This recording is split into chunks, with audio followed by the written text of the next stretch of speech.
Aimables téléspectateurs de Chérif la télévision, partout où vous nous regardez, bonsoir à toutes et à tous, bienvenue dans votre rendez-vous quotidien avec l'information. Nous sommes jeudi 13 novembre 2025. Place à l'actualité du jour. La ville de Ségou a célébré la journée nationale des légitimités traditionnelles instituée par décret numéro 20-22-01-28 PTRM du 4 mars 2022. Cette journée vise à promouvoir la place et les rôles des légitimités traditionnelles dans la promotion de la paix, de la cohésion sociale et de la refondation de l'État. Amadou Kamara nous explique tout ça. La coordination régionale des chefs et conseillers des villages, fractions et quartiers de Ségou a organisé diverses activités pour marquer cette journée, notamment des conférences débats, des séances de lecture du Saint-Coran, entre autres, qui rentrent dans le cadre de la commémoration du 11 novembre, journée dédiée aux légitimités traditionnelles du Mali. Ici, en réalité, les autorités religieuses et coutumières, nous sommes les mêmes ici à Ségou. Si vous regardez quand les autorités religieuses, c'est-à-dire les religieux, organisent une journée de bénédiction du Saint-Coran, vous verrez les légitimités traditionnelles, c'est-à-dire les autorités coutumières, qu'on appelle les Dougoutiki. Donc ils sont parmi nous quand nous célébrons vraiment nos lectures du Saint-Coran et nos journées de prière. Donc eux aussi, s'ils ont une journée dédiée à leur nom, donc nous, les leaders religieux, nous sommes condamnés à faire ça avec eux parce que nous sommes tous les mêmes ici à Ségou. Et puis les pays aujourd'hui a besoin vraiment de la prière et la bénédiction.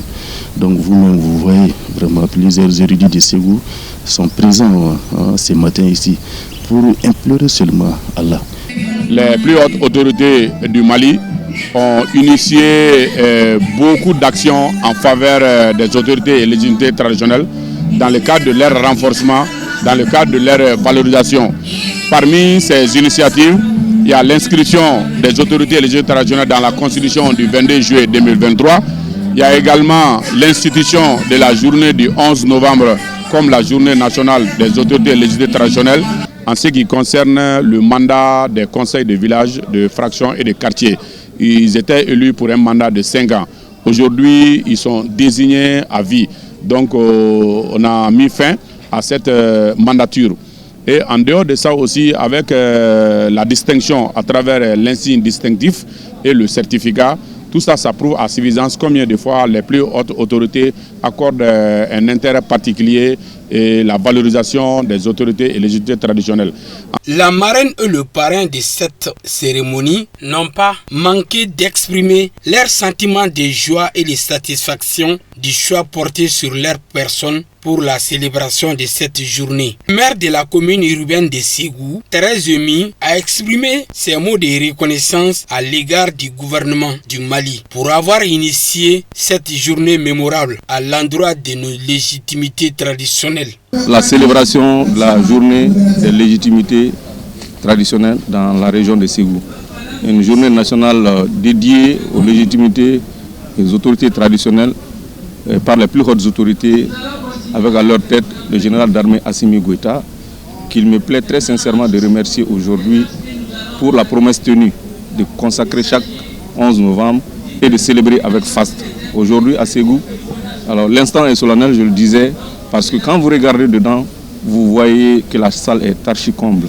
Vous voyez que ce sont des notabilités, des légitimités, des renoms, vraiment de notoriété à Ségou et des familles traditionnelles qui sont tous venus témoigner, venus vraiment reconnaître leur attachement à la patrie, leur attachement au Mali et au Mali dans la refondation dans sa refondation pour le Mali Koura qui est très cher aux plus hautes autorités, qui est soutenu par tout Ségou.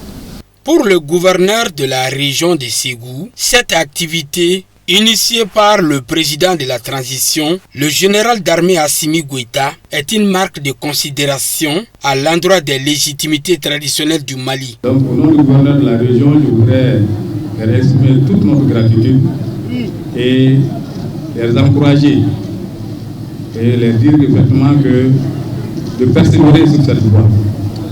Notre pays traverse certes des difficultés. Je pense qu'avec l'accompagnement des légitimités traditionnelles, des autorités coutumières, nous allons relever les défis.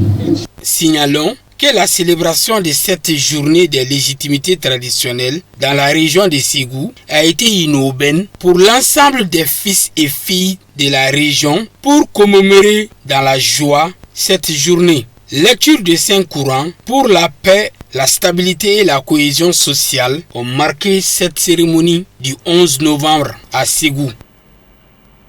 De la 4e région, retour dans la capitale pour parler de cette rencontre initiée par la Chambre régionale du district de Bamako qui a rencontré les commerçants et les gérants de stations-service donc ce mercredi 12 novembre 2025 au quartier du Fleuve. Cette initiative vise à promouvoir la stabilité économique et sociale du pays tout en garantissant donc l'approvisionnement du pays en carburant et en denrées de première nécessité. Kadia Traoré nous développe tout ça. Lors de cette cérémonie, les responsables de la Chambre régionale du district de Bamako ont échangé avec les responsables et gérants de stations-service sur les mesures à prendre pour garantir la stabilité de ces produits sur le marché. Ils ont également discuté des moyens de renforcer la collaboration entre les acteurs du secteur pour assurer un approvisionnement régulier et suffisant. Aujourd'hui, l'invitation a été adressée à nos ressortissants qui sont au niveau du cadre de concertation du secteur privé du district de Bamako. Cette rencontre a pour ordre du jour l'échange sur la situation de l'approvisionnement du marché et aussi le ravitaillement des produits pétroliers. Donc nous avons fait appel aux commerçants détaillants, et nous avons fait appel aux boulangers, aux bouchers, et aussi les gérants des stations-service pour aujourd'hui partager avec eux toute la problématique qui se trouve aujourd'hui autour du ravitaillement au niveau du carburant. Donc au cours de ces échanges, nous avons des informations que le marché est suffisamment approvisionné. Et notre mission aujourd'hui en tant que structure d'encadrement du secteur privé est de faire savoir à nos ressortissants que nous avons un rôle important à jouer. Nous sommes des représentants du marché et aussi des stations-service, etc. Donc, pour que nous puissions jouer notre rôle. Notre rôle aujourd'hui, c'est quoi? Sur le marché approvisionné, il s'agit aussi de veiller sur le respect des prix. Donc, les prix doivent être respectés conformément à la réglementation commerciale qui est en vigueur. Donc, à cet effet, nous continuons. Notre travail, c'est de les rappeler à chaque fois que, toutefois, que ces prix doivent être respectés et aussi de sensibiliser et informer les usagers pour qu'ils puissent respecter ces prix-là et pour que les Maliens puissent s'approvisionner dans les meilleures conditions et que la période de crise qui est là aujourd'hui n'est pas une fatalité. Il s'agit pour nous, à tout un chacun, de jouer son rôle. Et on a même pris l'exemple sur nos forces de défense et de sécurité qui continuent à apporter la sécurité dans notre pays. Et nous considérons aussi que nous sommes des soldats aussi et nous devons veiller à ce que nous puissions passer ces moments qui ne sont pas difficiles à éradiquer. Et c'est ça le principal message que nous avons fait passer ce matin. La Chambre régionale du district de Bamako entend jouer un rôle clé dans la facilitation de l'approvisionnement du pays en carburant et en denrées de première nécessité. Nous restons toujours avec Kadia Traoré pour vous proposer le tour du monde de l'actualité internationale. Regardons cette en image.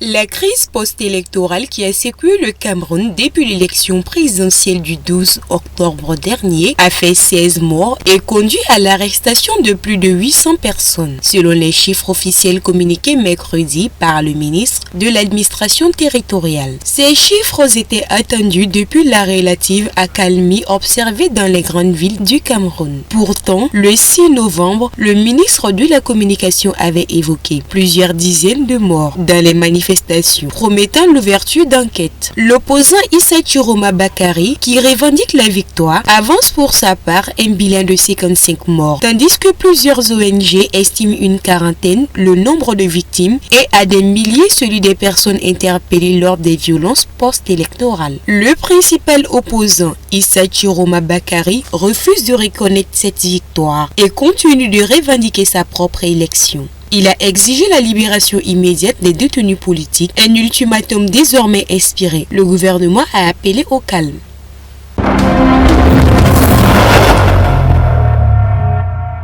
Au Soudan du Sud, le président Salva Kiir a démis mercredi Benjamin Bolmel de ses fonctions de deuxième vice-président du pays, poste qu'il occupait depuis février. Alors que celui que l'on présentait déjà comme le dauphin du chef de l'État a aussi perdu son poste de numéro 2 du parti au pouvoir, ainsi que son grade de général. Une triple sanction pour Bolmel, déjà dans le viseur des États-Unis pour corruption présumée depuis 2017. Le président sud-soudanais a aussi limogué le gouverneur de la Banque centrale et le directeur de l'administration fiscale, tous deux considérés comme proches de Bolmel. Des décisions prises dans un contexte politique et sécuritaire mort à Juba. Les élections générales se font toujours depuis le glissement du calendrier en 2022 et 2024, alors que le vice-président Riek Machar, principal rival de Kiir, est en détention depuis mars pour des accusations de trahison. Une détention à l'origine de l'intensification des combats entre l'armée et des groupes armés. Le Soudan du Sud a basculé dans la violence 2 ans après son indépendance du Soudan en 2011. Les violences ont fait environ 400 000 morts entre 2013 et 2018.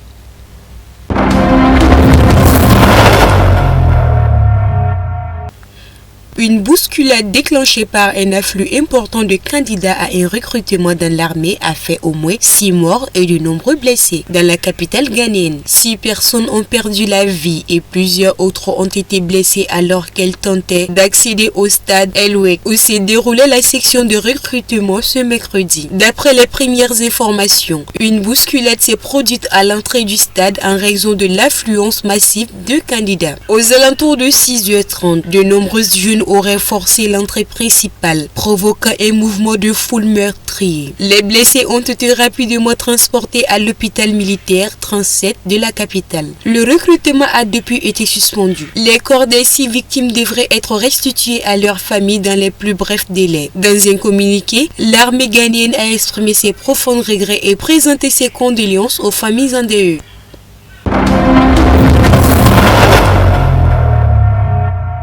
Au Sénégal, le président Bassirou Diomaye Faye et son premier ministre Ousmane Sonko ne cachent plus leur désaccord au sujet de qui doit diriger la coalition. Diomaye président. Cette alliance avait été créée pour rassembler des soutiens autour du président pour sa campagne en 2024. Le chef d'État a annoncé mardi soir la démission d'Aïssatou Mbodj, une proche d'Ousmane Sonko, jusqu'à là à la tête de la coalition pour la remplacer par Aminata Touré, conseiller principal du président et coordinatrice de sa campagne électorale en 2024. Une annonce surprenante qui vient contredire les propos tenus par Ousmane Sonko le 8 novembre dernier, qui affirmait qu'il n'y aurait aucun changement à la direction de la coalition. En retour de l'annonce du président Diomaye Faye, Ousmane Sonko a convoqué une réunion de son parti, le PASTEL, dont il est à la tête. Le bureau du parti a affirmé par communiqué que Bassirou Diomaye Faye n'a pas le pouvoir de remettre un membre d'une coalition dont il n'est pas le président de ses fonctions.